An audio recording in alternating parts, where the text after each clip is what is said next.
There are some conversations that we must make comfortable in every household and society as a whole. There are also moving stories of perseverance and purpose that not only uplift others, but inspire us all to think and reach higher in hopes of positively affecting someone else. Throughout my journey, I've been fortunate enough to have been a part of some amazing conversations and witnessing wonderful stories of transformation, including my very own. And now I share them with you. Your stories, your narratives, our inspiration. I'm Cory George, and this is One on One. Mentoring is a time-proven strategy that can help young people of all circumstances achieve their potential. Both formal and informal mentoring have the potential to benefit Black boys in a range of areas, including academics, social, emotional well-being, mental health, and also to prevent risky behaviors. Mentoring has been shown to boost a mentee's self-confidence, help raise self-awareness, and has been proven to help mentees aspire higher and raise their level of academic and personal achievement. Joining me in today's conversation is founder and CEO of We Are Marcus, Christopher King, Aaron Ford, COO of We Are Marcus, and founder and CEO of Heart of Man, Marcus Noel, and youth entrepreneur, Jerome Foster II. So thank you guys for joining me today. Thank you. So the first part of this conversation is really about how did you guys, not say stumble into, but what was your motivation to join the game of mentoring? And I want to start with Marcus, please. Well, for me, I grew up in a community where I became my family's first college graduate. So I've seen a lot of the issues that plague Black communities every day.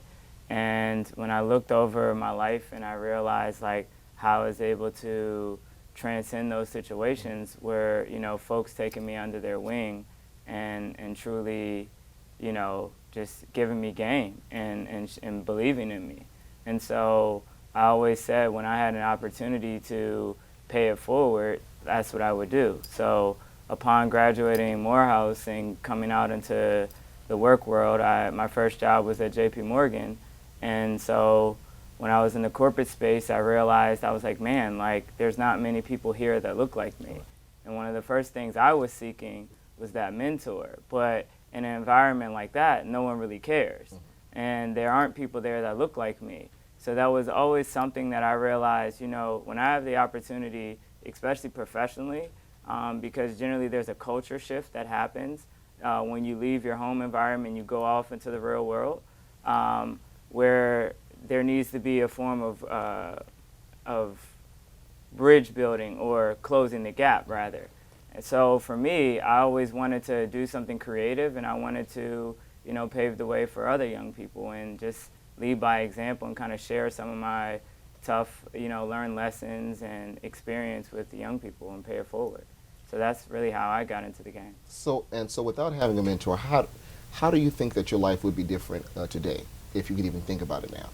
It'd be vastly different. I mean, a lot of the times when you're a kid and you can't share everything with your parents, or you don't feel comfortable, or you feel like other people don't understand you. So sometimes certain relationships, the mentor is the only person you feel comfortable sharing your deep vulnerabilities with, or something that your parents may not understand. So for me, my mentors always served as an additional outlet. Like, your parents want safety for you, but your mentor oftentimes, is looking at your potential and what you could become. And so, Christopher, I want to ask you the same question. What motivated your foray into the mentoring realm? Yeah, sure. My story is very similar to Marcus's. I grew up in a single mother household and thrusted into athletics, was kind of pushed out of New York City schools to move up to the suburbs where it was, safer, and I experienced a lot of racism, out the gate.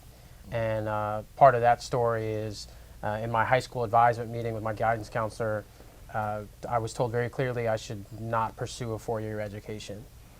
And, I had tears in my eyes and thought, hey, why does a B-plus student, year-round athlete, vice chair of an economic club in high school, I got involved intentionally to be a well-rounded applicant towards college, and I was told not to pursue it, that instant admittance was coming to the library next week, go and sign up to get your seat. And it was devastating. And fortunately, I had a mom who had my back. Called the guidance counselor, got that person fired real quick. But that was a sort of introduction to me of what was to come. Lower expectations for me, and I got to college, and I got a mentor who, Mark Anduze, who gave me a sort of encouragement of what I could be. What Marcus mentioned earlier about potential, and the black male counterparts that I graduated from high school with also had the same story. They were encouraged to do less, and that's when I started to think more about what else was happening in my environment, not just me, because I happened to get a mentor relationship that was powerful. I was admitted to law school, and then I went on to work in various spaces that I could not have imagined at that time. And that mentor was very close in my life, so much so that was like a replacement father for me, like a father figure, right? Like that close, like calling him on Father's Day, right? And then I did my research, and I started to think about how mentoring doesn't scale in the current form, because one-to-one relationship and all the meaningful conversations, talking to him 2-3 times a day, I understood that other people were not getting that sort of repetition.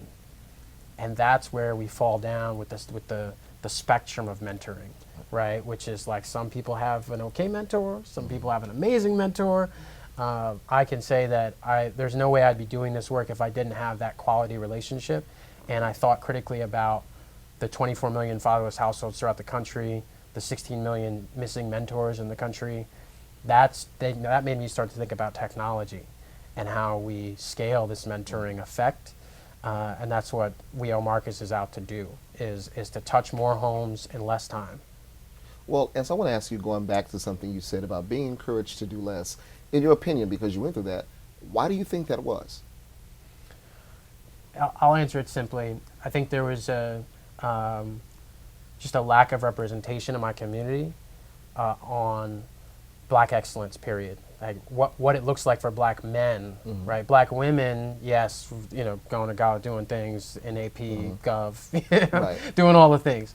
And the examples and the relationship capital that was lacking in my environment. Again, that idea of moving me into this upwardly mobile, safe environment of mostly white professionals. Okay. They had no problem with me, and I had plenty of great, advocates, but I didn't have sponsorship. I didn't have, day-to-day, how do you navigate this? How do you become a stronger writer? How do you, persuade and own spaces? How do you, represent yourself and, culturally sound, sort of being comfortable in other spaces? I had to figure a lot of that out by myself. So I want to go to Aaron and ask you, what motivated you to enter that realm as well, too? For myself, much of my life, I think all the way up until college, I really felt like I was alone. And a lot of the things that I was successful in, I kind of stumbled upon. So like going to college, it just so happened that I decided that I wanted to take my SATs. Nobody actually gave me direction to actually take my SATs. It was something that I just kind of did on my own.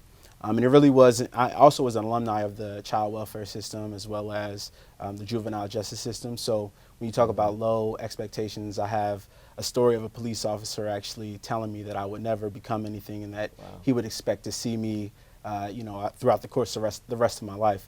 Ultimately, I ended up going to Seton Hall University, and while my behaviors actually didn't change, I was still engaging in behaviors that really wouldn't have amounted to me being successful and actually graduating. I had like a 1.7 GPA for my first 3 semesters. And it wasn't until some of the older black men on campus, actually people who ended up becoming my fraternity brothers in Alpha Phi Alpha, like Darrell Hill, Leonard Jones, and Kevon Walton, kind of like said, hey, we see that you're going down this wrong path and you won't be here much longer if you continue to do the same thing. And they kind of took me under their wing, started making me go and study and, actually attend classes, checking up on me to make sure that I was actually in classes. So those people who recognized potential. And ultimately, once I left and graduated from Seton Hall, it made me realize how important peer-to-peer mentoring was. So these were people who were only 2-3 years older than me, but were able to make a profound impact on my life to actually ensure that I graduated college. And so, Jerome, I want to talk to you because you are a, I guess, would you call yourself a mentee? Is that what the right term is for someone who's being mentored? I want to make sure I use the right words. So I want to ask you, when did someone recognize that you were in need of mentorship? I would say that mentorship, it's really something that like everyone needs, because like especially for African American men, like we've grown up in society and like we have like had a different set of disadvantages because of like the systems of oppression that is like ubiquitous throughout American culture. I think that like like mentorship allowed us to be able to, like, for any person who's in the African American community, it's like we need to be able to be unabashedly able to take up space and not be stereotypically aggressive whenever we enter a space. And I think that like in my personal story, I think that mentorship for me was being able to enter high school and being able to understand not just me and my test score, I'm a number, this is percentage grade, I'm a 90% student. I want to actually, like in high school, I had mentors that were able to actually tell me like how in society you also have to be able to get a job and have to learn how to like figure out how you want to actually get a job that you love and not a job that you're just saying that like I fit well for this job. Right. And like statistically I'm going to do well, but like something that you actually love. So I think that mentorship really helped me to be able to find my passion, and I think that everyone could benefit from being a mentor. So like they really helped me to found my virtuality company that I have called Tal VR. And also I found myself in 12th grade to be able to help mentor other students across the nation with 1 million of us, which is rallying 1 million young people to register to vote, and really having young people being mentors for each other. Right. Because in being mentees, like there's also, like you said, like a spectrum. Like when a mentee, we don't, like young people, we bring a sort of like expansiveness and like we bring nuance to like everything that we talk about, because like we don't understand the status quo and being boxed into like what is politically possible or economically possible. And I think that's really with like young people mentoring other young people is really a great thing to do as well. So I think that's like mentorship and mentee is like has been my journey. And we're going to take a quick break, so stay where you are and we'll be right back.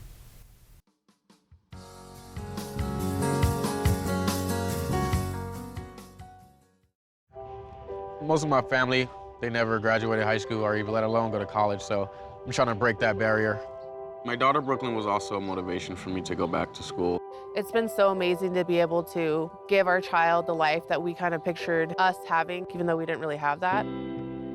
I've been in foster care my whole life. He's so strong to just be able to like leave that all behind and still be able to take care of his daughter and be a good husband. Every day after work, went straight to school, studied hard, and it paid off.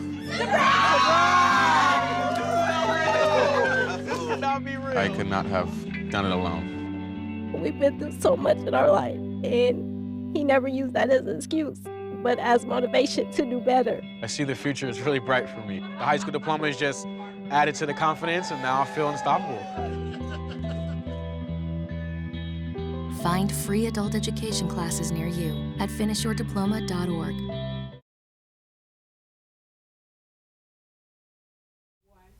We are back, and if you're just joining us, we're talking mentorship, and now we're going to talk about how these men on the stage now are changing the game of what mentorship used to look like. And so, so Christopher, I want to start with you. I want to talk about the platform We Are Marcus. I got introduced to it by first a t-shirt online, because I like the t-shirt, and then I looked further and I said, oh, this is a platform. So I want you to tell the audience exactly what the function is of We Are Marcus. Yeah, it's a great question, and I'm glad that the t-shirt represented something to you, because the idea is that we want to connect our experience with our audience and build community around this effort. We Are Marcus launched WAM Pro in 2018 to engage students in a virtual experience of mentorship where they're presented with content. Okay. And that WAM Pro content is curated content that we've gone out and bridged the gap between the mentor and the mentee. So we no longer have an issue between black men engaging in classrooms. As many cities are out there throughout the country, organized by My Brother's Keeper and other initiatives throughout city halls, recruiting those teachers, those black male educators, we've now found a way to reduce the cost of the background check and the vetting and the education and the certifications to tell our stories in environments that are not traditionally welcoming to us. And that content piece is the first experience of the students. We validated that in New York and DC. And on the back end, we also have analytics, character analytics for students after they enter responses into that content. And we facilitate restorative justice conversations and emotional intelligence conversations, and also workforce readiness conversations within our WAM Pro experience. So that's what WAM Pro is, and there's more information at wearemarkets.com for folks who are listening. And so when you say it engages people, so what is the audience? Is this an app that I can download for my kids? Is it more for schools or certain types of certain? What's the main audience for this platform? Yeah, the main audience for this is middle school and high school students. We target Black boys, but our content is gender inclusive. So we also have girls who have engaged in conversations in similar ways. Shout out to Empower Girls DC and YWCA. Those strategic partnerships are super helpful for us to reach those broader audiences. But we do know that 7th grade and that middle school piece all the way up to about 11th grade is super critical. And we found success and some early indicators of behavior change and increase in attendance by working with groups in DC, E.L. Haynes Charter School, as well as CUNY Early College Initiative in New York City. And we're looking to expand further than that, right? So that's what groups like Icon and Marcus Noel here can talk about, where we're interested in scaling our mentor effect. So some of the early wins we've had, our strategic partners are going to play a critical role in expanding our reach. And some others, we're super excited about some of the other organizations in the pipeline abroad and domestically in several different cities that I'm looking forward to announce pretty soon. But today I definitely want to talk about the partnership with Icon and Marcus Noel. Okay, well, and so since he mentioned you, so why don't you take the lead now? Yeah, so Icon, so we're the world's first platform that teaches, that's specifically engineered for Gen Z. So we're talking middle school to 22, creating the next generation for creators, innovators, and entrepreneurs. So 72% of this young generation desires to start their own companies and businesses. However, there isn't a free technology platform that allows them to, A, engage with that type of content, gain mentors, and even have a profile much like a LinkedIn that connects them to economic opportunity. So in Icon, a young adult is able to master skills, make their own products, and soon market their products in the real world as a learning experience. So as they're interacting with our video content, games, quizzes, and challenges, we're populating micro-behavioral content, performance-based analytics that spit into what serves as like the new LinkedIn, where we know young adults' Myers-Briggs, their personality types, their archetypes, their career goals, and who they're influencing, who they're influenced by. And so now it becomes a powerful tool for young adults to navigate, gaining a job and developing a career for themselves. So that idea kind of came out with me mentoring literally 3 young adults in Washington, D.C. who were interested in fashion and jewelry. So I at one point had a brand, and I took that information and I taught the young adults, got their products into stores, into DC's #1 independent retailer, made some money just on word of mouth and hustle, and then I developed a model around that and a curriculum. And so from just mentoring those 3 kids, I traveled around the country to at least 10 different cities, impacted over 1,000 or so kids, and made it onto the Forbes 30 Under 30 list. And then from that, just leveraged, my connections in the media world to kind of expand my brand. And so I realized what I did with those 3 kids and what I did with the 1,000 kids, I can now do with 1 million kids.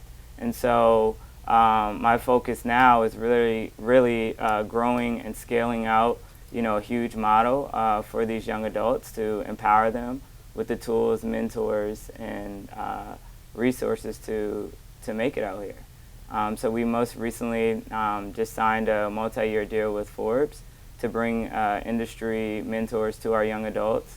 A local company, Kizwe, which powers NBA League Pass, where we're their first educational partner. So in the app, we can have, let's say, a business executive sitting at Nike, at their desk, video in and interact with our young adults through the power of technology. Oh, awesome. And so now that increases that level, or expands rather, that level of mentorship, and in terms of the number of heads we're able to touch, and connecting young adults with mentors and brands and so forth.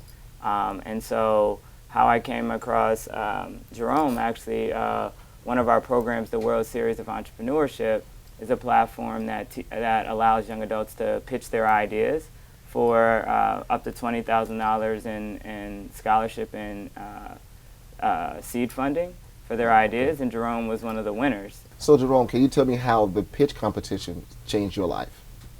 So the pitch competition actually really changed my life because when I started my virtuality company, TalVR, I started like a couple weeks before WSC, and like I literally had 3 days to prepare. So I had no clue how to start a company or like how to do like a mission statement or anything like that. Right. And like with the pitch competition, it allowed me to like actually solidify what is a business plan. And like on the website, it walked you through like how to like what is the requirements of like applying for the World Series of Entrepreneurship. And it allowed me to after that competition, I was able to attend Princeton University through the winnings that I was able to win via the World Series of Entrepreneurship. And it allowed me to continue to understand the iterative building process of starting an organization. And like World Series of Entrepreneurship was that Kickstarter that allowed me to be confident in continuing to build organizations that I have now. And like TalVR allowed me to work with organizations like Emerson Collective, National Geographic, Microsoft, and many other organizations that I work with now. And that after that, I really saw the connection between technology and civic work. And I thought technology is a really good way to engage young people and really capture their attention, because it is a 360-degree field of view, and you're immersing someone into a new experience. And after that, I was like, well, what if I, like, outside of technology, become like an activist? And I'm really passionate about the environment and climate change. And through over 2019, I become a really big climate activist, and basically like give speeches at the White House, Supreme Court, spoke at the United Nations, and did various other work. And it allowed me, I said that every march that I went to, every speech that I spoke at, I saw the energy in young people, and they all, beyond that march, they wanted to have an impact in society. So I was like, I should start an organization that captures this energy and directs it to actually changing society, which is voting. So the 2020 election's coming up, and that's why I started a couple months back called 1 Million of Us, which is galvanizing the 5 major youth social movements, which is climate change, gun violence, immigration reform, gender equality, and racial equality, and making sure that all this energy that is happening all around the world and just building up, that we actually funnel that to the elections. And that's really what like World Series of Entrepreneurship did, is that it gave me the confidence to say, I'm going to start an organization, and I actually know what it takes to start one. And that mentorship and that just iterative process of being able to build that out really allowed me to be confident in what I do now. Awesome.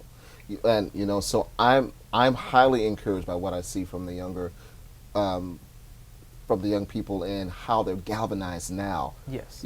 More so than I think they were maybe 10, 15 to 20 years ago. Exactly. And especially more so than I was at your age, trust me, because we all depended on the older people to lead us, and now in my position, I'm depending on I'm looking forward to what you guys are going to do in the next 10 to 15 to 20 years. But Aaron, I'd like to ask you, so outside of your involvement with We Are Marcus, where do you hope to see the platform go? So I'd really like to see the platform, and we're working on it, to see it actually be implemented in like the child welfare system as well as juvenile justice systems. Okay. Because oftentimes these are youth who are a lot more difficult to get in contact with. Absolutely. Whether it be because of their like residential situation, or just their ability or interest in actually engaging with a mentoring platform. So I think the digital space is a great way to access young people who would typically not engage in a one-on-one mentoring situation. Okay, so before we close out, how can people follow your cause and follow what you guys are doing? Yeah. You can follow us on Instagram at We Are Marcus. You can also go to our website, wearemarcus.com, spend some time on it, engage in that, and there's spaces to be a digital mentor. You can apply on the bottom, And anybody, you don't necessarily have to have experience working with youth before. That's one of the things that our platform does really well, is get in contact with you and mine your story out. You can also refer a school or a program. We've had parents reach out to us and say, my school needs this. That's very important to our work, so that we can take that message into the meetings with superintendents and district leaders to say, your community is asking for this. And you can tweet at King Talks if you'd like to get in touch with me directly. Awesome. And for myself, my name is Jerome Foster II, and you can get my Twitter, Instagram, or Facebook. It's just Jerome Foster II. And you can also, I have a website. It's called exobron.github.com, and just you can follow the work. And 1 Million of Us is currently building a website now, and it'll be up in a couple of days. And it'll be at 1millionofus.com. Well, actually, by the time this airs, it'll be up for at least a month. So, yes, that's a good thing. And so what about you? So you can find us at nextgenicon.com, or follow us on Instagram at Gen Z Icon Features, or The Future is Icon. We're going to take a quick break again, but stay where you are. We will be right back with my next guest, Mr. Richard Drosin, so stay tuned. I came out in the 11th grade.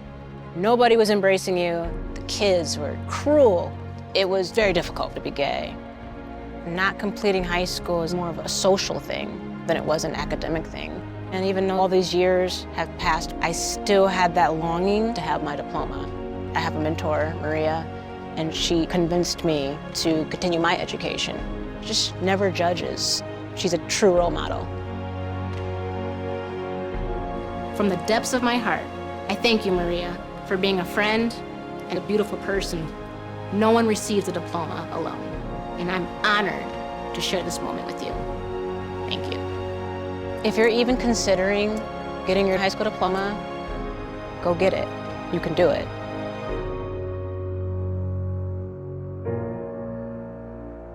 Find free adult education classes near you at finishyourdiploma.org.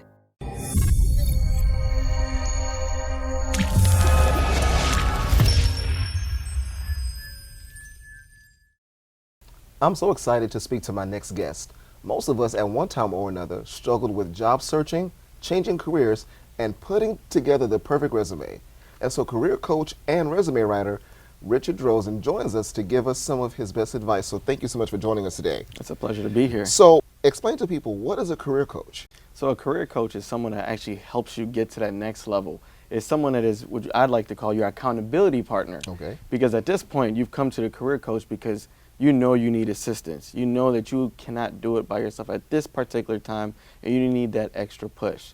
It is someone there to actually help you strategically, get you to where you need to be, but more importantly, the biggest thing that I tell people, your career coach is also your confidence maker as well. And so you went from being a veteran, and first of all, thank you for your service, to being a career coach. So what experience between those led you down the trek of becoming a career coach? So when I was in the military, and it is true, that they tell you that you do probably about 15 different jobs, and if you were in the Army, you did probably about 100. So with that being said, I purposely took a lot of different roles and responsibilities so I could adapt and learn.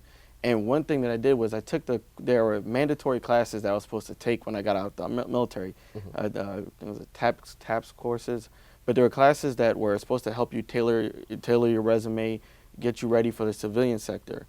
And I was sitting in one of those classes one day, and I remember just a gentleman crying about not being able to find his way in the world, in the civilian world. And it was at that moment, I realized that they had all these counselors, these career coaches and folks like that were there to assist, but I didn't feel a genuine connection. Okay. So I decided to start doing research. So at 2012, during that time, what I did was I took a lot of time practicing, perfecting my craft. It took me years. I didn't charge for a very long time. I just practiced, learned, and adapted. And during that time, what I did was I started working with people who are a lot better than me so I could learn and also adapt. And then I found what I was good at and just continue to excel. Awesome. So let's dive into resumes. So in your opinion, what should a resume say about an individual? In my opinion, it really should say who you are. It should also highlight your accomplishments. One of the biggest things that I I struggle with clients sometimes, is trying to get them to speak more about themselves. It is you're the expert, you're the architect of your own life. Right. So therefore you are the person I'm relying on to give me the information I need. I can make it look pretty, but one of the biggest things that I need is your expertise of your own life and your skill sets and what you've been able to achieve. I try to bring that out on paper. And that's where I usually end up being able to be successful at, is being able to help them bring it out. And it's been one of my bigger challenges too, because a lot of people don't feel comfortable talking about themselves. And I say, you know what, if you don't feel comfortable talking about yourself, there's one time that you should be able to do it. It's on paper and on resume. Well, and it brought up a point with my own experiences that I found that in an interview, they really want you to talk about you. Meaning, yes, we can see on paper what your duties were, but what did you bring to that role? What did you do outside of just your normal daily tasks? Absolutely. That you can count as a specific marker for your presence at that last job. Is what do you feel, having seen a ton of resumes and having had to fix them, if you could say maybe 3 to 5 top mistakes, what would those be? Okay, number 1, grammar. 2, spelling. Loads of information. Now again, let me backtrack on the loads of information. If it's a federal resume, you're good to go. Absolutely. If it's a non-federal resume, I've found that I've done a couple of one-page resumes that has actually helped my clients receive almost $40,000 in pay increases, which is crazy to me because they take up most of my time. My 2-page resumes, I feel like, okay, I'm good. Right. But as far as 3, let me see. I mentioned spelling, grammar, a lot of information, depending on the industry, and just very basic things like fonts, certain things being bolded and that they're not supposed to be bolded, and just placement. And I'm going to say this, placement in regards to formatting, because formatting is one of those things where it can really offset a lot of these what they call ATS systems, applicant tracking systems. And those are things right now that will either make or break you. If your resume isn't made a certain way, doesn't have a certain set of style, it can literally just reject you right away. So the funny story is people always ask me, because I usually work as a government contractor, well, why don't you apply for a government job? I'm like, well, have you seen the application process? So you were talking about the two types of resumes. Yeah. So if a person is open to both the public and private sector, do you recommend that they have 2 different versions of the resume, at least 2? Absolutely. One of the things without a doubt, is you need 2. Okay. Because what works on a private sector, public sector resume isn't necessarily going to work on a federal resume. And a federal resume requires a little bit more information. They're very particular about their dates, specialized experience. Again, specialized experience. Right. So, that's one thing I'd like to let the viewers know. Please look at that. It's one of those key things that people miss out on, and they always come back and say, well, I didn't get referred. What did it say? You didn't get specialized experience, correct? Right. You didn't write it how it was supposed to. Right. Or you didn't change something that you were supposed to do. So it is in my opinion, I always tell them right away, you need 2. If you're in the area, in this DC area, absolutely you need 2, in my opinion, or 2 different styles. You can do, either a functional or chrono-functional, right, for private sector or public sector. But I try to make it, I try to let people know, I recommend 2. But I'm also a little bit different. I'm not your typical career coach resume writer. Okay. I don't necessarily follow the trend that everybody else has, and it's worked very well for me. It might not necessarily work for all my clients, but I believe in what I believe in. I write a very strong resume that highlights your skill sets, that highlights all the things that you're supposed to have, that will be able to show you as the person, the accomplishments, the results, all those things that will help you get to that next level. And I truly don't believe in creating 5, 6, 7 different resumes. Right. I know you guys are probably thinking at home like he's crazy, but I say this to say truthfully, if I don't do it, I'm not going to tell my clients to do it. Right. So I'm a little bit different, but I will say the 2 resumes specifically for feds and non-federal resumes is essential. Okay, so I want to talk to you about a video I saw, and you mentioned the importance of knowing how to network in LinkedIn, and so I'm going to play the role of the person that says, I don't believe in social media, I'm not on that stuff, but I'm job hunting. What do you say to that person? No, first, I hear that I hear that a lot. one of the first things I say is you're going to need to get on LinkedIn immediately, because this is one of those things that folks are looking for you, they're checking for you, and it's probably if you don't use anything else, that is the one recommendation that I have that you most certainly should have, because it is your professional portfolio. It is your opportunity to share those awards, those documents, the things that you've done outside of your regular work job that kind of highlights who you are as a person. What I usually tell them is, in this day and age, in the digital age that we're in, you have to take different steps. Okay, if you're not going to go on social media, then you need to find social media apps like those meetup groups, and go find people that have like-minded ideas. And within that, for example, a running club. I don't run, but I go find a running club. And with that being said, you might be able to find someone as a partner at Deloitte. You might be able to find someone as a government contractor at, say, Booz Allen. And right away, that person might be able to help you, because here's the thing. You may not necessarily believe in social media, but a lot of the things that people are doing is employee referrals. And they're going to go, that's the big thing right now is employee referrals. Having people in the company hand their resume, put you in the system, boom. It's becoming a lot more, it's been very effective. And how are you going to do that? You got to have social media. Absolutely. A platform like LinkedIn helps. Well, and it's interesting you mentioned, the networking piece, because I think most people believe, okay, if I work in IT, then I should only network, doing IT events. But as you mentioned, it's a running club. So if you have an interest in working out and you join a weightlifting club, and then those conversations you're having while you're in the midst of the same interests it can spark all kinds of networking opportunities. Absolutely. And so I really want to encourage that shy person. Oh, yeah. Like, if you're shy, join a group of people that do what you do. Instead of thinking you have to be so in the forefront, you have to branch out, because you're not going to do all this by yourself. And you bring up the shy thing. I mean, oh my goodness. I had so many shy clients, and I used to be me. Used to. No, we can't tell. We can't tell. No. So, it's one of those things where, like, I try to really focus on the person and making them feel comfortable, because I'm a ball of energy. Right. So, for the introvert, they're probably, whoa, calm down. You're high energy. I don't know how to deal with you. So I try to make sure that they feel comfortable and safe. The thing is comfortability, safety, and trust. Once I have all those three, I like to call it trivium, from there, we're good to go. So last question I want to ask you before we go to our first break is, okay, so say I have the education down, right, and I have the experience on paper. Well, paper meaning online even. So let's say I go to monster.com or something else, and I'm not getting the hits that I know I should get based on my work experience and my educational background. What do you think would probably be one of the main issues? I know what one is and what one was for me, but I want to hear from you. Sure. A lot of it is connecting to the job posting.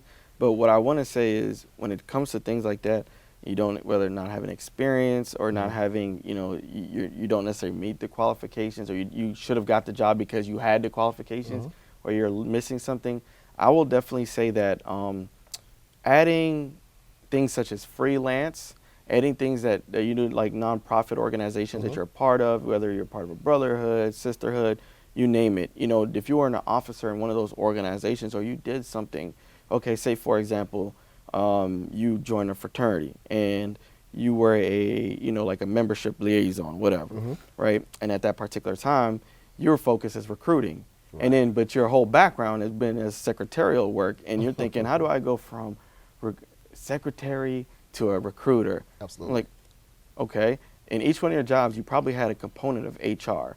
And the biggest part of what you did was non-paid work that can be used as quantifying experience for you to get the job. You highlight that information in those previous jobs, including the nonprofit job, and that will actually expand your experience, and it helps, and it's been very good. We're going to take our first quick break in this segment, and when we come back, we're going to get some more resume and career advice from Mr. Drosin, and so stay tuned, okay?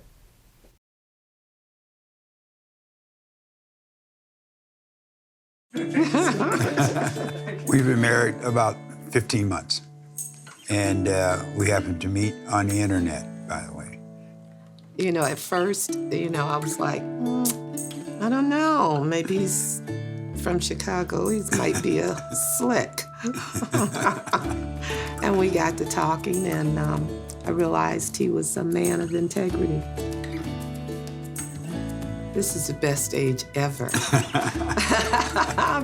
Because you've been through some experiences and you know some things that you didn't understand earlier in life. You can appreciate it, I think, now that you can look back on certain things. You know, true passion is grown out of understanding and knowing someone. The power of our love is integrity and honesty. We just tell each other the truth, even when we don't. Agree. Yeah, exactly. We agree to disagree. Yeah, Rich, that's right. My love for you is What? genuine and real. My love for you is complete. When I was in high school, I was physically at school, but my mind wasn't at school. I had problems at home, and that's hard when you feel like you're doing it alone. That's when I met our niece, my mom, as I'll call her. She started helping me a little bit, like, Nia, I don't know what you're doing with your life, but your future is more important. She's my strength. Just being a support for those hard days and those hard nights, not giving up on me. Thank you to my mama. I wouldn't have did this if it wasn't for her. Today is for my mama and everybody who had my back. It takes a village to help somebody get their diploma. Some people think, well, maybe it's really not that big of a deal, but it really is. It changes your whole life.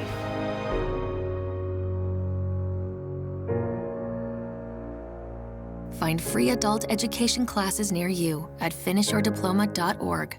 And we are back, and if you're just tuning in, I'm sitting here with Richard Drosin, a career coach and resume writer. So when we left off, we were talking about the online profiles and how sometimes people don't get hits. So I want to share a story with you about my experience about online profiles. And I was job hunting for a while. I had lost a job. I was laid off for a while, and at the time I had a master's degree, and my last contract job was at NASA. So you would think, oh my God, you know, someone's going to pull me right away. No hits for a while. So then I took it upon myself to ask myself why, because I know people who have seemingly less experience but are getting job hits and getting offers. And one thing I found was I didn't have the right keywords. That's very true. Keywords is So when I looked at my duties and I compared it to, I guess, examples of well-written resumes in my own field, I would say the day after I submitted that resume, everything just started happening. And it was amazing because I would not have known just commonly that saying the same job in a different way would also have me put in the filter instead of excluding me from the filter of job searches. Absolutely. So and so have you seen that happen as well too? I've definitely seen that. I'm a big proponent of keywords. I also add a variety of different things, but it does work. But I will say the keywords is so essential because it really does lay the foundation of hitting those the pings as far as the ATS systems. And a lot of times that's probably one of the biggest things that's missing. You know, like I get a lot of resumes where people write decent content, and sometimes I have to really do my own research and have to rewrite, some of the things that they have on there, and it just may be structure. You know, when I talk about structure, we talk about, okay, your last bullet should have been your first bullet because it made more sense. Because I want the recruiter or the hiring manager to say, whoa, this person's kind of cool. I like him or her. So that's how that's what I think. Now the keywords, I have to tell you, is so essential. And you bring up keywords. One of the things that I tell people is one of the biggest mistakes that most people do when they're doing their job search is they tend to focus on the job titles. Right. That is a no-go for me because you'll spend so much time looking at, okay, I want to be an HR manager. Okay, all right, cool, we got that. But an HR generalist somewhere else might be equivalent to almost an HR manager, depending on the role and the size of the company. So you could be doing different type of duties, and essentially you could be making more as a generalist than you are the HR manager in another location. So how do you combat that? Keyword search, human resources, HR, talent acquisition, anything. Those type of things help. Instead of condensing your search, make it broad. Because one of the biggest things that I've learned, I have a passion for like facilities management, operations, and admin. I love being a support services individual. Now, with that being said, I just gave you a whole bunch of keywords right there. Right. And each one of them, I'm gonna find it. I guarantee if I'm not gonna find it in one of them, I'm gonna find it in the other, and it's gonna be crazy and be like, wow, that keyword search really does work. Well, and it's interesting you mentioned the different titles, because for those who don't know how the government works, so you can be an information support specialist, grade level 1, up to 13 or whatever it goes to, but you could actually be the director, but because of your title. Because the title of your job doesn't change, the role changes. Exactly. So to get hung up on titles can really be a damaging thing for you. Absolutely. But I want you to speak to that late, to the person who blossomed late into finding out what their soul is calling for. So, for example, I've been, and this is not me, but I'm just saying it as a story. What if, I've been managing a company for about 20 years, but I realized I've been kind of doing some things in audio engineering for a while, as a hobby and, as a self-interest. How difficult, well, not say how difficult, what would you say to that person that is struggling with making the change from the money you make doing this, the lack of pleasure, and taking the risk and saying, can I even get into this field? Because I have some experience. It's not paid experience. It's a hobby, but I'm good at what I do. What do you say to that person that's struggling with that life decision of, can I even change my career this late in the game? Okay. Number one, yes, you can change your career. You have to have self-confidence and belief in yourself. No one's gonna pick you up and take a chance on you if you don't have the confidence or the ability to actually feel good. So it's critical that you actually you believe in yourself and sell your dream to that other individual, because at this point you're selling yourself. You're selling what you're able to do to a completely different new field. It is a challenge. It is very scary because a lot of people don't necessarily want to change their approach. Oh, I make $150,000, and I can tell you right now, my clients, they range from literally $20,000 to about $350,000 a year and plus. And sometimes I'm like, whoa, you do how much for that? Right. So and they come to me and they're like, I'm tired. I don't want the corporate life anymore. I want to go make less money. And I'm like, okay, well, what is less money for you? Right. What is what can we standard? identify? Right. Are you looking at work-life balance? Are you identifying certain things that is important to you now? Yeah. I get those requests quite often, and it's important for me to build their confidence up and highlight the things that they can do that's equivalent to that job and those responsibilities, and highlight that. And then I tell them network, because at that point you're going through an uphill battle already. Yeah. You have entry-level folks that might have some experience more than you do, so you have to find a way to really network, find your way, and communicate. So I want to ask you, because of all the work that you do, and I see all the testimonials online, and that's how I found you. And so for the person who was doubting LinkedIn, this is how this guy came on the show, was on LinkedIn. What do you get out of this? Because it has to reward you in some kind of way. What do you get when you get that client that says, thank you so much for helping me to either get the job or to get the salary I feel that I finally deserve? What does that do for you? Well, for doing this for as long as I have so far, I'll be honest, within the past 3 years, it really has blossomed to another level. Like I've increased my clientele by 350%. I've had a lot of really good success. And one thing that I try to focus on is humility, because I understand I was just one of those individuals that lost their job, that didn't know what to do. So I try to, remember how it feels to be in their shoes. Right. So what that does for me, it makes me happy, because not only is it just a piece of paper. People are like, why do I need to hire a resume writer? Why do I need to do that? Yeah. It's much more than a piece of paper. If I can tell you the confidence that I've seen grow within my clients and their abilities, they, to the point that they're successful on their own.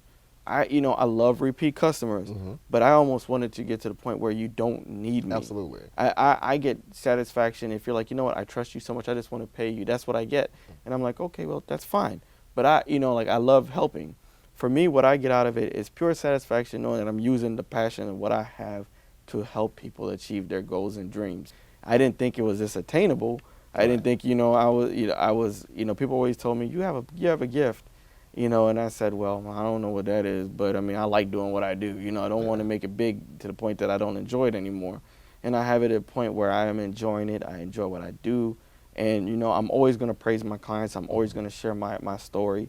And I'm always, you know, I have my own brand. And I stick to what I have, and I don't follow anybody else. Well, and it's interesting you mentioned that as a career coach, you don't want repeat clients, and that you kind of want people to be, you know, offset on their own at some point. And it's like me as a life coach, I tell people, I only want you for a certain time because I want to see you live. I don't want to see you dependent on, you know, on my advice. I want you to take my advice and then expound on it with your own life lessons. So I want to ask you, so you kind of touched on the need for people who may need the services like yours. Mm-hmm.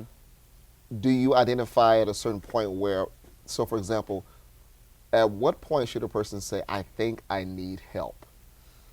When it's not too late. What I mean by that is, I get a lot of clients that wait till either they're about to get fired or they're worried about, for example, a lot of my corporate folks, mergers and acquisitions, they're always worried about, oh, I'm about to go to another, I don't know what's going on at this company, we just bought our company. Right. You know, I've come with a firm belief that you should do it at any moment. Right. You know, like one of my rule of thumbs is, and I know, you know, people are looking at this and I'm like, oh gosh, but my thing is, you should still apply and go on interviews, even if you are comfortable with a job, because one of the things is it doesn't matter if you were the laborer, blue collar worker, all the way to your VP of whatever. I've helped them all, and I can tell you that I've had better prepared junior employees than my VP level staff, because you know they've been so accustomed to making a certain amount of money. They know what they're excellent at what they do. But they'll say, I haven't been in an interview in about 15 years. Absolutely, yeah. And I'm like, oh my goodness, what do we do? So in that regards, as that person who hasn't been on an interview in 15 years, do you then have to take them through a cycle of maybe test interviews or anything like that? You know, kind of throw the questions at them and see how they answer, and like prepping them for that next one. Absolutely, I do that quite a bit, and it's something that's really important, you know, to me. But I'm gonna give you something really important. I feel like it's really good tidbit. Okay. Do you know one of my favorite questions as a coach to ask people? Tell me about yourself, because within the first 30 seconds, that's gonna dictate how the rest of that conversation is gonna go. Like a first date. It is definitely right, just like a first date. Right, so tell me about yourself. You know. Oh, okay. Man, we don't want it that awkward, but yeah, absolutely. But so within the 30 seconds, you know, I try to really make it drive home at, you know, I always say very simply, just tell them thank you. You know, explain to them, you know, why you're doing it, very simply, why you applied the job. Tell them a little bit about your credentials, not too much. Don't go into a life story about I did this from 1999 to 2019. No. Break it down. Simply say my skill sets have been X, Y, and Z. I enjoy doing this. I enjoy doing that. And let me tell you, if you can break it down in short, succinct manner, it's going to be very effective. And you probably would have answered some of the questions that they're looking for later on. And they're going to think and remember, this person is solid. And I'm telling you, that will dictate the rest of the conversation. That is, no matter what level, that is the first question I ask, because I want to make sure that you can sell yourself. And it's that elevator pitch. You've got to be able to have that, and it has to be right. Awesome. Well, listen, I want to thank you so much for offering all this wonderful advice, as I knew you would anyway. So can you tell the audience how to follow you after this point? Sure. So I'm currently working on my website, but you can find me on all the different social medias. Like my big one, again, LinkedIn at Richard Drosin. I'm on Facebook. I have RD Resume and Career Coaching. And then I'm on IG for Instagram, RDRO Resumes. Okay. So I'm easily accessible. You can reach me, and I try to be as fluent as possible for all of them. But again, LinkedIn. Awesome. Well, thank you so much for joining us. And listen, if you'd like to find out more about the show, view prior episodes, or to suggest show topics and guests, just visit oneononewithcory.com or subscribe to our YouTube channel. To find a listing of air dates and times, just go to dctv.org/schedule and enter one-on-one and press enter. Also, follow us on Instagram at oneononewithcory. And remember, every tough conversation is a conversation worth having. And as always, be great to yourself first so that you can be great to others. Bye for now.